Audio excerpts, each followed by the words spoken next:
Round three team, welcome back. We are on episode 2 of the round three. I'm going to switch it up. It's listed as underdog lock, but we're just going to go underdog value. I give my underdog lock during my flagship show. So just an underdog value shows what we're doing. You see up on the screen right now, I have Charlie Racky and Francisco Prada. So we're just going to kind of run through the card and look at where we can find some value at, whether it's underdogs or just props on a favorite, whatever it may be. So we're just going to kind of zip down.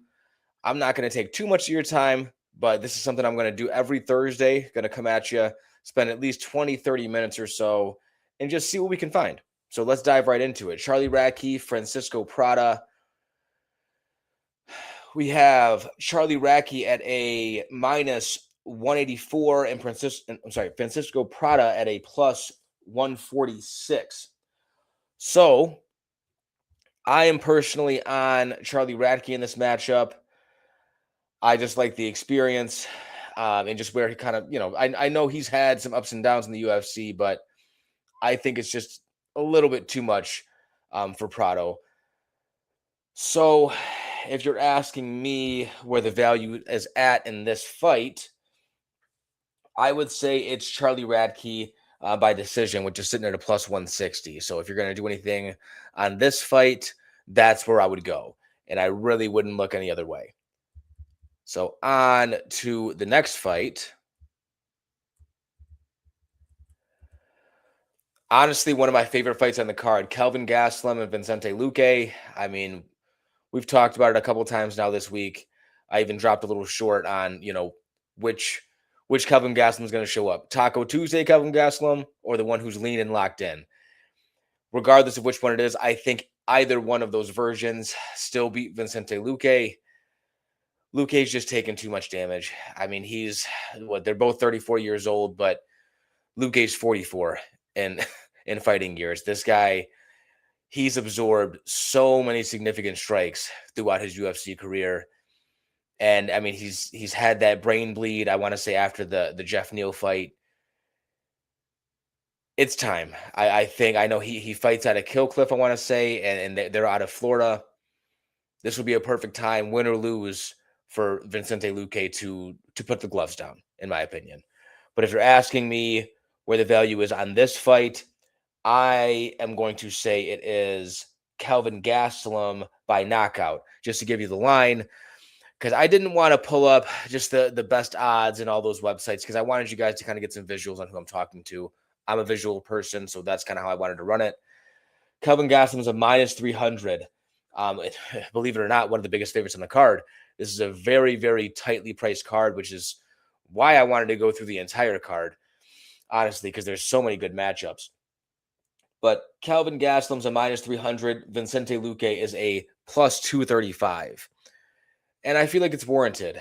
I mean, you see Kelvin Gastelum, 191 last time he was on the scale. I mean, this guy, he doesn't follow much of a diet you can see outside of camp, and just kind of he lives life and he does his thing.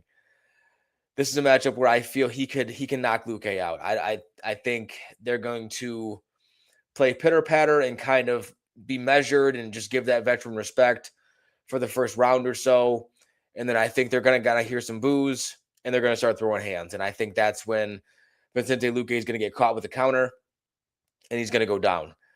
So Kelvin Gastelum at knockout is plus 160 as well for him to win by points, which is also, a good bet at plus 185. So those are the two spots that I would look at. Luque, like I said, hopefully this is the last time we see him fight in the UFC. On to the next fight. We have Taco Chris Padilla versus Markel Meridos. I got Chris Padilla in this fight. I think Padilla, just his pressure and just game planning, I think he's just going to smother him against the cage. I always find these matchups interesting where the shorter man has the longer reach. You see 5'9" for Padilla and 5'10" for Meridos, but Meridos only has a 69-inch reach versus Padilla's 74. I always find that interesting, just the different builds in fighting. But yeah, I got Padilla. I'm going to take him by decision. So let's go ahead and see what that is priced at. And that's at a plus 150. So that's one I feel you can lock in. Padilla is a very confident pick of mine this week. Price very close, though. You got Meridos at a plus 134 and Chris Padilla at a minus 164 on their money line. So Vegas is saying it's going to be close. You see, Meridos has only got one loss on his record. And I want to say both these gentlemen are undefeated in the UFC. So one of these guys always got to go UFC-wise. So I'm taking Chris Padilla, lock it in by points. We're going to move on to the next fight. Tatiana Suarez versus Lupi Godinez. This actually is officially on my flagship show. You can go back and watch. This is one of my 4 most confident picks on the night. I like Tatiana here. I like her by decision. I think she's just going to be too much of a threat in the grappling realm for Lupi to get off the way that she does. And you see the size difference here, 66-inch reach versus 61, and 5'5" for Tatiana Suarez versus 5'2" for Lupi Godinez. And I feel like you're going to see that size. Lupi, she'll land, she's going to land. You see the significant strikes landed per minute at 4.51, but I think I think Tatiana is just going to get into her world. So Tatiana by decision. I was looking at that earlier on. That's plus money at plus 130. So plus 130, I think that is an absolute lock this week. So I don't think that's value. I think that's a lock. So go ahead and lock that one in. Tatiana Suarez by decision. On to the next fight. Mateos Gamrot versus Ribovics. Now, this is one where I am on Gamrot, but I'll tell you what, the value here is on the underdog and Ribovics. So if you're going to look at this fight sportsbook-wise, Gamrot has smothering control, but a lot of just peppering shots. He'll hang out on the feet, honestly, a bit longer than he should, so it may give Ribovics a chance to land. So if I'm looking for value here, and he's never been knocked out, so I'm going to assume this number is going to be pretty big. I would take Ribovics by knockout in this fight, and that's at a plus 380. So if you're looking for value on the sportsbook for this one, take Ribovics by knockout. And specifically, honestly, to sprinkle a little more, take it late. Go rounds 2 or 3. If you want to take it straight up, it's a plus 380. Rounds 2 or 3, which I feel like is more than likely because Mateos will probably be grabbing at legs and just trying to implement his game plan that first round and be able to survive it. I don't think Ribovics is going to catch him that early. Rounds 2 or 3 is a plus 700 for Ribovics, so lock that in. Lock in either one of those. Straight up for the knockout for Ribovics or rounds 2 or 3. I like that. On to the next fight. Super awesome fight. Kevin Holland versus Randy Brown. Look, man, Kevin Holland has fought a ton in the past 5-6 years. So much. I mean, he's probably averaged 4 or 5 fights a year in that time frame, but you're looking at this fight. I'm taking Randy Brown. I just can't take Kevin Holland serious. He might get on here, he might get in my comment section and freak out. Who knows? I know he has a habit of doing that. I used to be a huge Kevin Holland fan, but just seeing him go on the Rampage podcast and just this guy, I mean, he's something else. He needs to probably fight a few more times, get his money and move on, open up a gym, do his thing. But he's not a UFC fighter, man. He's just a prize fighter. He needs to go to bare knuckle, fight for Jake Paul stuff. That's where Kevin Holland needs to be, in my opinion. He doesn't care enough. He doesn't care enough to be in the UFC. He's burned way too many of my tickets in the past, so I can't get behind Kevin Holland ever again. I never will. So I'm taking Randy Brown. If you're asking me about value in this one, I would just take it to not go the distance, and that If you want to go under 2.5 rounds is plus 108. If you just want to go, will the fight go the distance? Yes or no? No is minus 120. I think that's the best value in this fight. Is the fight will not go the distance at minus 120. Parlay that up with something that you're confident in, and you're looking at plus money there. Next fight, Patricio Pitbull versus Aaron Pico. Look, we talked about this one a couple times throughout the week as well. Pitbull, I just don't like where he's at in his career. I don't like how slow he is now. And what I do like in this matchup is just Aaron Pico's, how long he's taken since that last knockout. Everyone's talking about Pico and how he sounds punch drunk and this and that on the mic. He's a fighter, man. Who cares? Whatever. Yeah, he's not 30 and this and that. He's had a lot of fights. He had a long wrestling career. Is what it is. Aaron Pico is one of my most confident picks in the week, and not just mine, but the sportsbook as well. If we look here, Aaron Pico is the biggest betting favorite on the card at minus 330. So I'm saying Aaron Pico by decision, or if you want to say Pico's chin is completely gone, take Pitbull by knockout. That's completely fine. And I'm going to give you the line on both of those. So Aaron Pico by points is a plus 195. You can parlay that up with anything. And Patricio Pitbull by knockout is plus 650. I mean, that's those are great odds. And if you want to get even spicier with it, take him in the first or second round, Pitbull, while he's still fresh, because that's when it's going to happen. And that's a plus 850. You're looking at almost a plus 900. Okay, so if you're gonna do it, those are the ways to go on that fight. But overall, I'm taking Pico. I think by decision.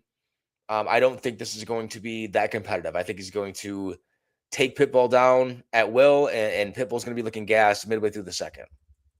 On to the next fight. Cub Swanson versus Nate Landwehr. Said it 100 times this week. I am not a Nate Landwehr guy. Love some Cub Swanson, man. Cub Swanson is round 3's underdog lock of the week. And I am going to tell you what. I don't think Nate Landwehr is going to touch Cub Swanson. Larry Bear in the chat. I appreciate you. I see you, Larry. Thank you. I do not think that Nate Landwehr is going to touch Cub Swanson, regardless if that's just him being a company man and knowing, hey, this is Cub Swanson's last fight, so we're gonna kind of do what we need to do to get this paycheck. I'm gonna get my win money regardless, even if I lose here. Thanks to Dana, if they already got this this retirement package locked and loaded for Cub Swanson, so I'm just gonna do what I need to do and lay down. I'm just having fun here. I'm being silly, but look, Cub Swanson has great in and out movement. He's super fast, even at the age of 42. This is his last fight in the UFC. He is the last fighter probably currently active across any promotions out of the WEC. Any promotion that matters, hate to say it. So give me Cub Swanson here. I think he's going to land the more significant strikes, and I think he's just going to outpace Landwehr. Landwehr's going to look good in the first round, but he's going to taper off and slow down like he usually does. If you're going to take anything in this fight, for me, it's Cub Swanson by decision, because Nate Landwehr is tough, and I think he'll hang in there. So let's find out what that's looking like. Bear with me here. Sorry, going phone and computer here. You guys are awesome. Thank you, everyone who's hanging tough with me. Yeah, Cub Swanson by points is a plus 290. That's something I feel you can lock in 100%. And same thing, plus 290 for him to take him by knockout. Nate Landwehr got finished up in his last fight against Morgan Charrier. It was the third round, and Morgan, he can crack. We all know that. But hey, Nate Landwehr by knockout as well, plus 340. I think this fight, either way, is going to end in a knockout. So if you want to take either one of them, regardless of how you're feeling, do that. But if not, if you just want to take the way the fight will end by KO, that's a plus 110. Parlay that up with anything, you're good. We're going to move on to the next fight But do not miss that fight. That's Cub Swanson's last fight. Can't miss it. Another one you can't miss here. Dominic Reyes versus Johnny Walker. Look, both these guys were highly touted first, in the beginning of their career. Dominic Reyes arguably beat John Jones. I personally don't think he did. I think he dominated John Jones the first 2 rounds, no doubt, but I feel he lost the last 3 rounds of that fight. Johnny Walker, I mean, he was coming in knocking people clean left and right until he ran into Corey Anderson, I think is the first loss he had in the UFC, and it was a standing knockout, and it was very brutal. So Johnny Walker, Dominic Reyes, I think this fight ends inside the first round. So if you're going to do anything with this fight, I'm taking Dominic Reyes overall, just to be clear about that one. But I would say go to how fight will end and choose knockout, and that is a minus 280. It's a little steep. Parlay that up, and I promise you're okay. But if you're going to go, if you want to get risky with it, Dominic Reyes by KO is a plus 120. And I would say method and round, if I can find that really quickly without taking too much of your time. Bear with me for 2 seconds here. Yep. Dominic Reyes by KO in the first round is a plus 230. So that's what I would go with.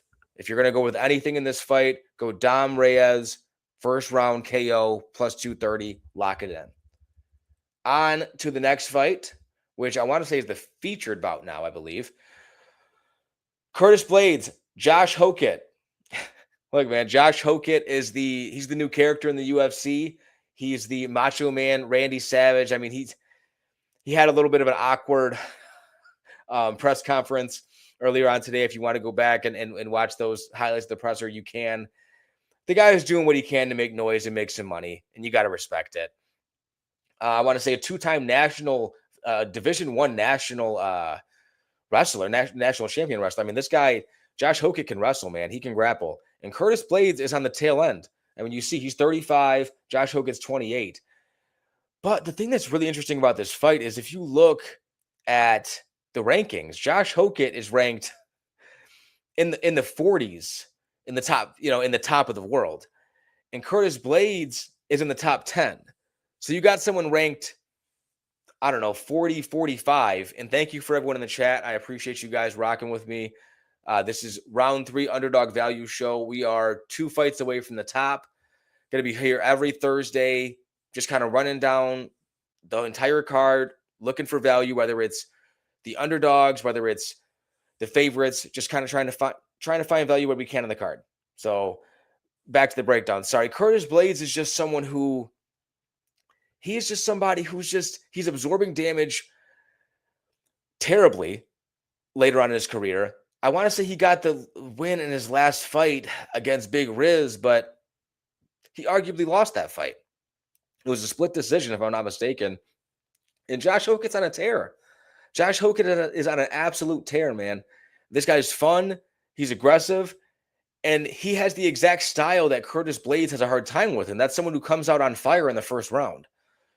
So I think that's what we're going to see in this fight is Josh Hokett coming out with his hair on fire, his bald head on fire, I should say, and putting it on Blades. I mean, and I don't think Blades is going to be able to handle it. Blades has the experience. He has the size. He's the true heavyweight as Josh Hokett's coming up. I mean, Josh Hokett wrestled collegiately at, I want to say, 195. So naturally, he's not a big guy. He's fighting up, and he looks small. He's only 234, but I mean, the guy looks like he's around, a little over 200 pounds. He's not a big dude at all. 6'1", I feel like is generous. This guy's probably 6 foot or 5'11", if we're being real. They like to inflate some of these guys' numbers just to help them out. But if we're going down value here, enough babbling about it. I apologize.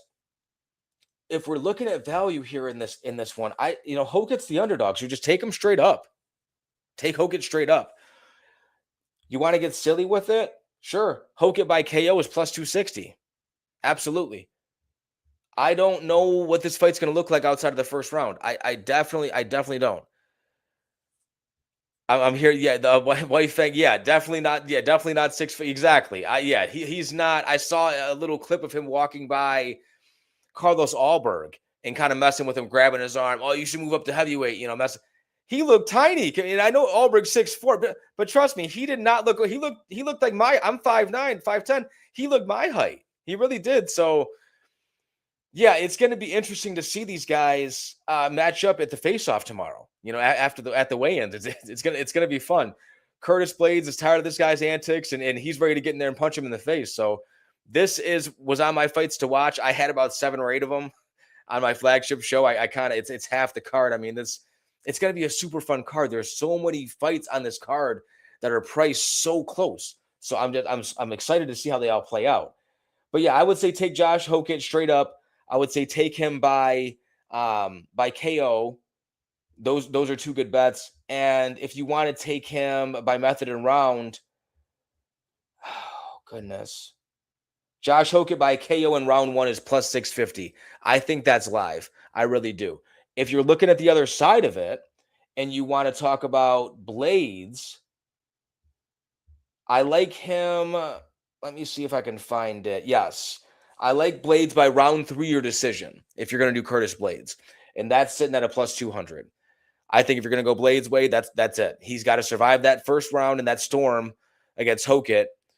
And quite frankly, Hokett's got to, survive it against him too. These guys both like to kind of come out and throw hard, early. So it really depends on what version of Blades comes out, because sometimes he can be timid, but we already know Hokett comes out hot.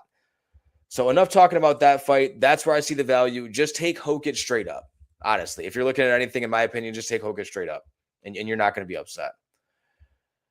On to the next fight, co-main event: Azmat Mirzakhanov versus Paulo Costa.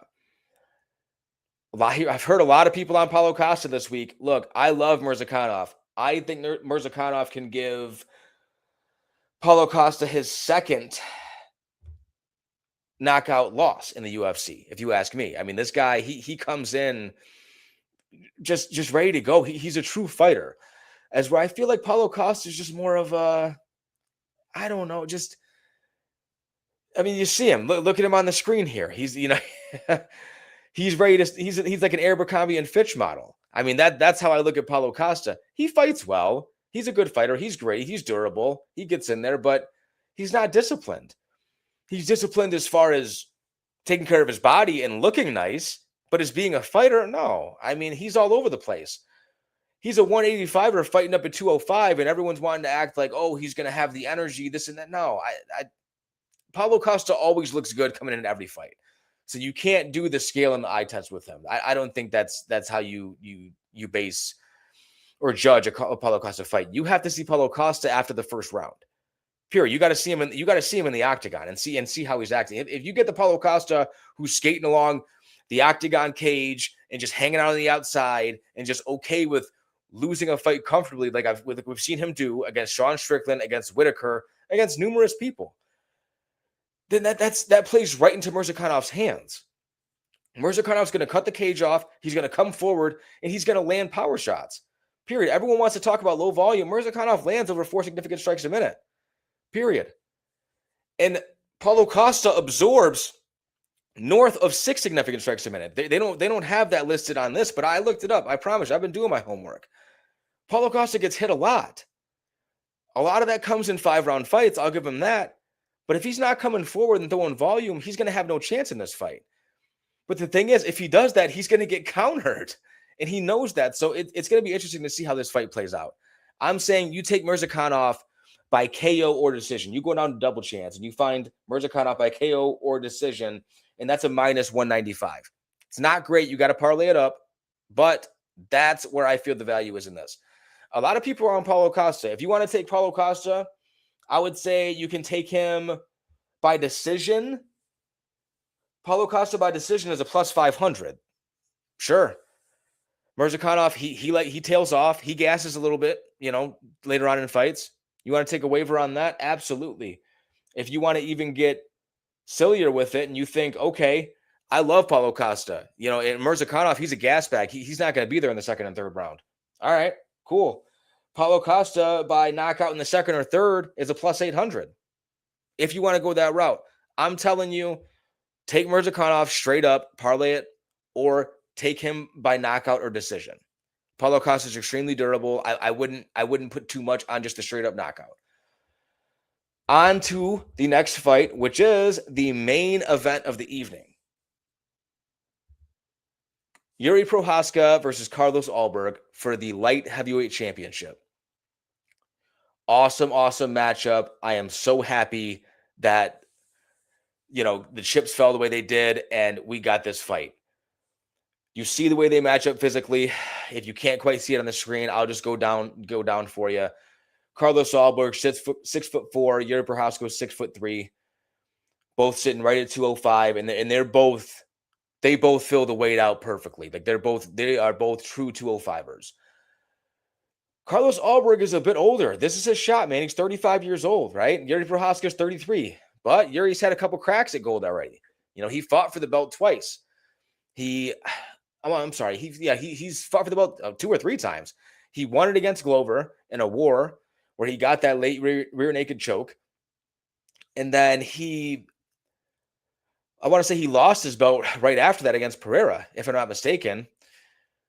And then he beat Ratchik, came back and rematched Pereira, lost again. So he's had 3 title fights.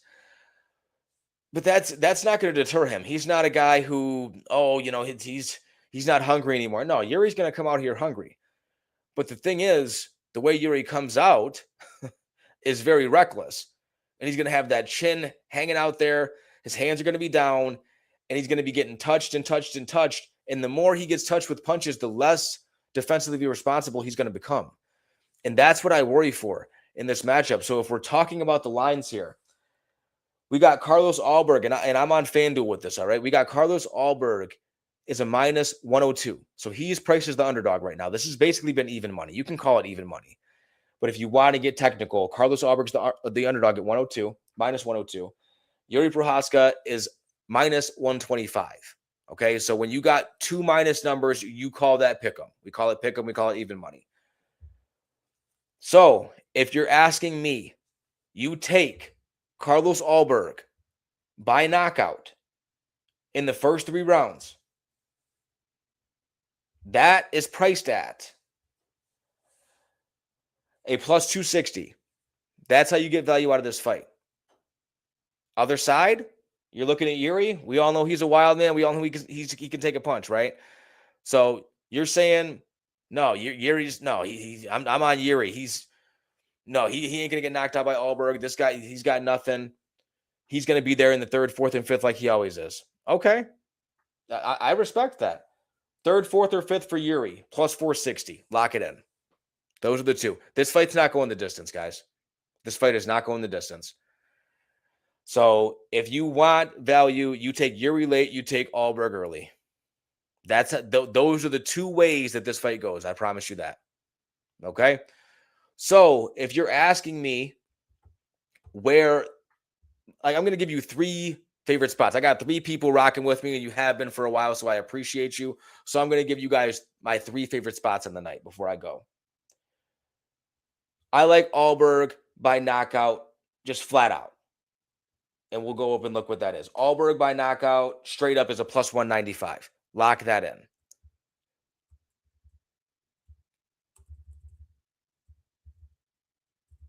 Down here. Cub Swanson, Nate Landwehr. Here's the next one I like. Lock in Cub Swanson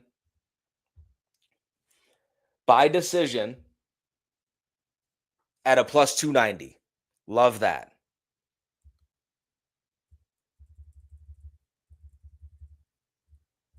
And you know what? Just kind of skimming by it. I have one more, but this one kind of this fight caught my eye. So let me stop on this one really quick. I like Kevin Holland and Randy Brown, the under 2.5 at plus 108. Love that. And the last one I'm going to give you is Tatiana Suarez. Give me Tatiana Suarez by decision at plus 130. So gave you an extra one. I think it was 4 total. Sorry, not keeping the best track. But I'm right where I want to be, right at 30 minutes. Thank you for everyone who's been rocking me, I'm sorry, rocking with me. That is the second episode. Viking. I'm sorry. Okay, yeah, yeah. I like that. I like the Reba Vix, White Fang. Yeah, I like that a lot. Yeah, sprinkle Reba Vix round. Yeah, round 2 or 3. Yes. Yep. Yep. Thank you, White Fang. Thank you for yeah. I appreciate you, man. Yeah, thank you. Thank you for being active in the chat. Layer Bear, if you're still there, I appreciate you. I know Mama's probably watching. I appreciate you too. So this was the second episode of the round 3 underdog value. We're gonna call it underdog value show, not lock, underdog value. But my underdog lock of the week is, which I'm sure a lot of you know, I already mentioned it, but we'll just go back up to it and highlight it here. Cub Swanson. Go look up stuff on Cub Swanson. I mean, this guy is awesome. He's been fighting as a pro since 2004, guys. Come on. I mean, you got to respect that. I mean, this is his lad's awesome. So I mean, it's great to see the end of careers, you know, in a good way, not a bad way. I love this kind of stuff. This is why I love doing this. I love the UFC. I've been watching this stuff since I was, goodness, a freshman in high school. You know, with Dugan Forrest and his dad back in the day when Brock Lesnar beat up on Frank Mir on my birthday back in, I want to say that was 2009. I mean, that's when that kind of dates me, you know. So this isn't something that I just started watching during COVID because there was nothing else on. All right. I've loved the UFC for a majority of my life, and that's not going to stop. So everyone's been rocking with me. Thank you. This is just the beginning. I mean, this channel is just getting started. I have content planned for almost every day of the week. I mean, I got this full-time job that's been getting in my way a little bit, but you know, we're gonna keep it consistent, and I'm gonna keep giving you guys just everything that's in my heart and in my mind, and kind of and just putting it on the plate for you guys. So I'm gonna stop rambling. That's enough. I appreciate you guys have been rocking with me. Just like White Fang said, go ahead and sprinkle that round 2 or 3 for Rebavix. I do like that a lot because Gamrot, you saw what he looked like against Oliveira. So I feel like that he's live to kind of look like that again. If he can't get his takedowns going, Rebavix has super clean hands. So go watch that kid fight, man. He is clean on the feet. Thanks for rocking with me. That's it. That's all I got. I will see you guys tomorrow, and I'll see you guys Saturday, okay? Next time in round 3.